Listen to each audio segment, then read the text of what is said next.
Alors on estime aujourd'hui à peu près à 20 millions le nombre de développeurs dans le monde. 20 millions, c'est pas suffisamment aujourd'hui pour soutenir la marche effrénée vers le futur, l'innovation et la transformation des entreprises. Au sein de Salesforce, on estime que l'on peut étendre cette population de développeurs professionnels à 100 millions en essayant de proposer à des gens qui ne sont pas professionnels la capacité de développer des applications et donc de soutenir cette innovation. Donc ça permet justement, avec ces 100 millions, d'avoir la masse critique qui va permettre de transformer l'entreprise avec toutes ces transformations que l'on voit arriver, le cloud, la mobilité, l'intelligence artificielle, etc.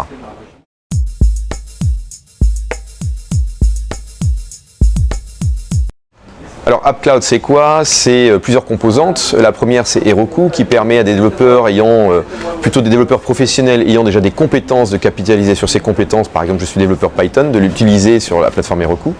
Ensuite, on a Force.com qui permet d'étendre nos solutions, de les intégrer, d'intégrer des applications par rapport à notre modèle de données, par exemple, et d'étendre Sales Cloud, Marketing Cloud, etc. avec des applications qui vont cibler l'entreprise et améliorer là encore la relation au client.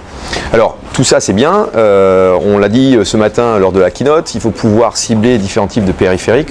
On a bâti une couche qui s'appelle Lightning et qui permet justement de s'abstraire en fait du périphérique qui va consommer l'application et de créer des applications qui soient multipériphériques et surtout qui assurent une interface utilisateur cohérente quel que soit ce périphérique. Alors quand je dis périphérique, ça peut être un téléphone, ça peut être une tablette, ça peut être une montre connectée, mais pas que. On est en train de travailler par exemple avec Amazon, AWS pour supporter par exemple leur initiative autour de tout ce qui est reconnaissance de voix et comment Lightning peut permettre de créer des applications autour de cette reconnaissance de voix par exemple.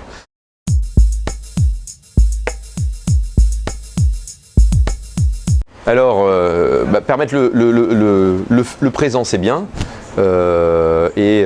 on va dire permettre le futur c'est encore mieux. C'est pour ça qu'on travaille avec des enfants aujourd'hui. On a lancé une initiative en France avec Salesforce qui est Codeur Dojo.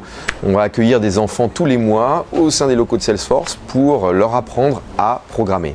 Là je dis bien programmer, c'est-à-dire leur donner les principes de base de comment réfléchir, créer la logique qui va constituer une application, quelle que soit la nature de l'application. Alors on le fait de manière très ludique, il y a des Lego impliqués, on va piloter des robots que l'on construit en Lego, etc.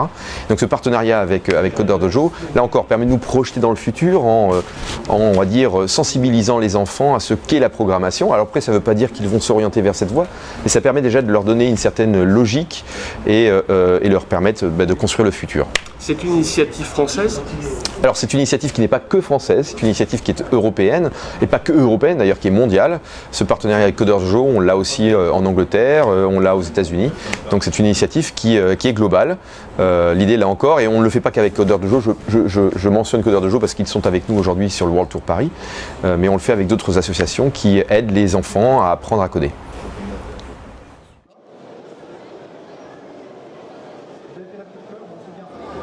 Qu'est-ce que tu fais au sein de Codeur Dojo? On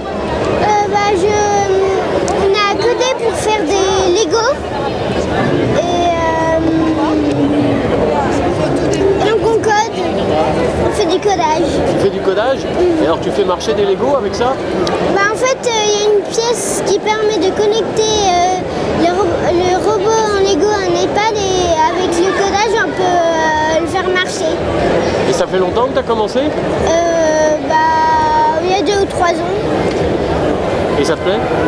Tu voudrais en faire ton métier?